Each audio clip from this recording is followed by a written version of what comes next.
नमस्कार, आप देख रहे हैं चैत्र रथ।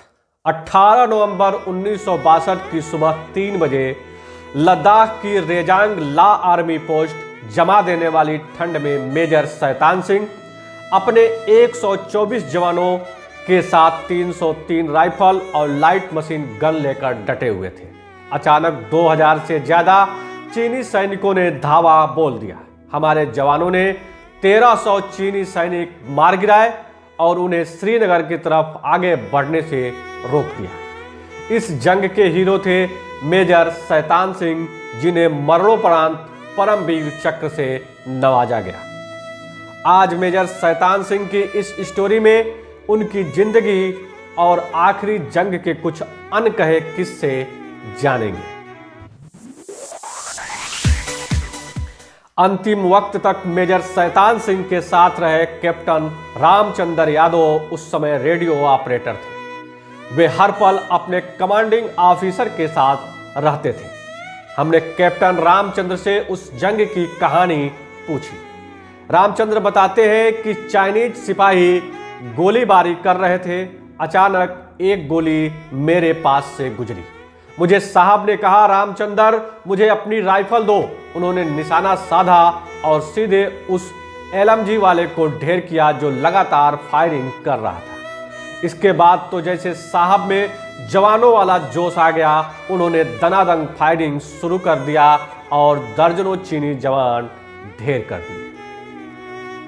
रामचंद्र बताते हैं कि इस दौरान साहब के पेट में एक साथ 10 से 12 गोलियां आकर लगी। इससे पहले उनके हाथ में एक गोली लग चुकी थी। वे हाथ में पट्टी बांधकर मोर्चा लिए हुए थे। पेट में इतनी गोलियां लगने के बाद वे नीचे गिर गए, लेकिन उनकी सांसें चल रही थी। रामचंद्र बताते हैं कि साहब ने कहा कि मेरी बेल्ट खोल दो। रामचंद्र ने हाथ डाला तो देखा कि पेट की आंधी आते बाहर आ चुकी है। मगर बेल्ट खोला तो सारी आते बाहर आ जाएगी। ऐसे में अगर बचने की संभावना हुई तो भी वो चली जाएगी। उन्होंने बेल्ट नहीं खोला। भारत के गिने चुने सैनिक ही बचे थे। मेजर शैतान सिंह ने रामचंद्र से कहा कि तुम जाओ और बताना कि हम आखिरी तक कैसे लड़े थे। सबको हमारे जवानों का शौर्य पता चलना चाहिए। रामचंद्र ने आनाकानी की। मेजर ने पूरी ठसक से कहा, यह मेरा आदेश है, और वो बेहोश हो गए। रामचंद्र उन्हें कंधे पर उठाकर नीचे लाए और एक बड़े पत्थर के नीचे छिपा दिया। तब तक मेजर शैतान सिंह की सांसें थम चुकी थी। लेफ्टिनेंट जनरल डीडी सकलानी एक आर्टिकल में लिखते हैं कि 17 नवंबर को शाम 6 बजे मैंने उसे रेजांग ला मोर्चे पर बटालियन हेडक्वार्टर से फोन लगाया। हम बात कर रहे थे। इस दौरान मुझे शैतान सिंह ने बताया कि जोधपुर में उसके शहीद होने की खबर पहले ही फैल चुकी है। उसने बताया कि आज ही जोधपुर से उसे एक रिश्तेदार का लेटर आया है। उसमें लिखा है कि यहाँ लोग कह रहे हैं कि शैतान सिंह लड़ाई में शहीद हो गया है। इस पर दोनों जोर जोर से हंसने लगे। इसके बाद डीडी सकलानी ने फिर से रात 9:30 पर मेजर शैतान सिंह को फोन लगाया तो ऑपरेटर ने बताया कि वो सो चुके हैं। इसके एक दिन बाद ही लड़ाई शुरू हुई और शैतान सिंह शहीद हो गए। लेखक रचना बिष्ट अपनी किताब ब्रेव परमवीर चक्र स्टोरीज में लिखती है कि मौसम बहुत सर्द था और जवानों के पास पर्याप्त गर्म कपड़े भी नहीं थे। उन्हें सामान्य गर्म कोट देकर ही मोर्चे पर भेज दिया गया था। इनमें से अधिकांश सैनिक हरियाणा से थे और उन्होंने पहली बार ऐसी बर्फबारी देखी थी। बावजूद इसके मेजर शैतान सिंह ने उनमें जोश भर रखा था और वे पूरी लड़ाई लड़े और चीन के हजारों सैनिकों को मार गिराया। अप्रैल 1962 में शैतान सिंह अपने जूनियर की शादी में कैप्टन डीडी सकलानी के साथ जाते हैं। ये पठानकोट से जब अंबाला आ रहे होते हैं तो ट्रेन में उन्हें एक ज्योतिष मिलता है। शैतान सिंह मजाक मजाक में उसने अपना हाथ दिखाते हैं। तब ज्योतिष हाथ देखकर कहता है कि कुछ समय बाद जीवन का सबसे बड़ा गौरव आपको मिलने वाला है। दोनों ही इसे मजाक में लेते हैं और ठहाका लगाते हैं। कुछ सालों बाद यह किस्सा सकलानी ने अपने कई दोस्तों के साथ शेयर किया था। हरियाणा के रेवाड़ी में रहने वाले मेजर शैतान सिंह के बॉडीगार्ड रहे हवलदार निहाल सिंह बताते हैं कि खराब मौसम के चलते 11 बजे से पहले ही कभी हेडक्वार्टर की बात नहीं हो पाती थी। चीन से इससे पहले तीखी झड़प हो चुकी थी। 2 दिन पहले ही हमने चीन के कुछ सैनिकों को जासूसी करते हुए मार गिराया था। इस बीच हेडक्वार्टर से पोस्ट की स्थिति पूछी गई। ये भी कहा गया कि अगर हालत ठीक नहीं हो तो पोस्ट छोड़ भी सकते हैं। मेजर शैतान सिंह ने कहा, मैं आपका आदेश तो मान लूंगा, लेकिन अपने जवानों को क्या मुंह दिखाऊंगा जिनसे 2 दिन से कह रहा हूं कि जंग के लिए तैयार रहे। मैं पहले उनसे बात करूंगा, फिर निर्णय लूंगा। इसके बाद उन्होंने जवानों से बात की। जवानों ने कहा, साहब यही मर जाएंगे, लेकिन अपनी जमीन नहीं छोड़ेंगे। Major Shaitan Singh PVC the man in half light नामक पुस्तक लिखने वाले जय समोता बताते हैं कि मेजर शैतान सिंह ने जवंत कॉलेज ज्वाइन किया था। उनके बाकी क्लासमेट्स ने जोधपुर स्टेट फोर्स ज्वाइन की थी। मेजर शैतान सिंह सेना में इसलिए नहीं गए क्योंकि वो लॉयर बनना चाहते थे। 1947 में वे ग्रेजुएट हो चुके थे और एक फुटबॉल मैच खेल रहे थे। वहां उनकी मुलाकात कर्नल मोहन सिंह से हुई।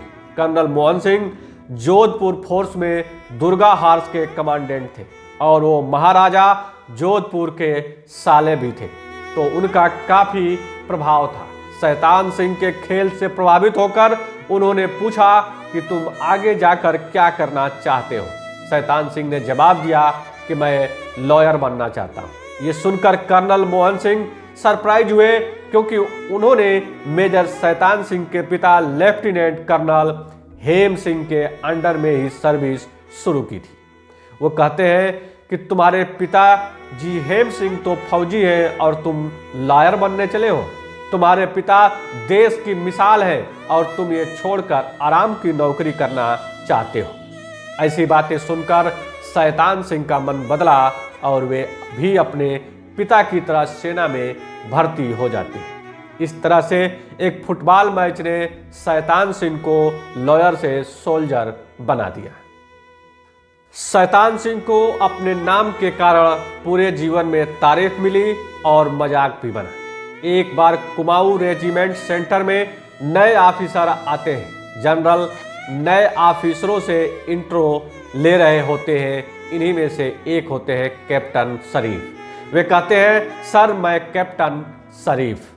तब शैतान सिंह का नंबर आता है तो वे थोड़ा हिचकते हैं और कहते हैं, sir my name is Shaitan Singh. तब जनरल जोर से ठहाका लगाते हैं। वह कहते हैं कि वाह, क्या यूनिट पाई है मैंने, जहां मेजर शैतान और शरीफ दोनों हैं। शैतान सिंह को अपना नाम पसंद नहीं था। इस नापसंदगी के पीछे की एक कहानी है। बचपन में शैतान सिंह जोधपुर में अपने दोस्त के साथ साइकिल किराए पर लेने जाते हैं। जब दुकान वाला रजिस्टर में लिखने के लिए नाम पूछता है तो वे कहते हैं शैतान सिंह। दुकानदार उन्हें बड़े अचंभे और अजीब तरीके से देखता है। तभी मेजर शैतान सिंह को अपना नाम से परेशानी होने लगती है। तब वे अपने दोस्त से कहते हैं कि मुझे ये नाम नहीं चाहिए, मैं इसे बदलना चाहता हूँ। बचपन में वो ऐसा नहीं कर पाए, लेकिन आर्मी में उन्होंने प्रयास किया, लेकिन सफल नहीं हुए। मेजर शैतान सिंह ने अपना नाम बदलने के लिए सेना में 3 बार आवेदन किया था। दस्तावेजों की कमी से उनका नाम नहीं बदला जा सका और हर बार उनकी एप्लीकेशन रिजेक्ट हो गई। 1961 में army chief general KS. Thimayya Kumaon regiment visit करते हैं। इस दौरान एक पार्टी हो रही होती है।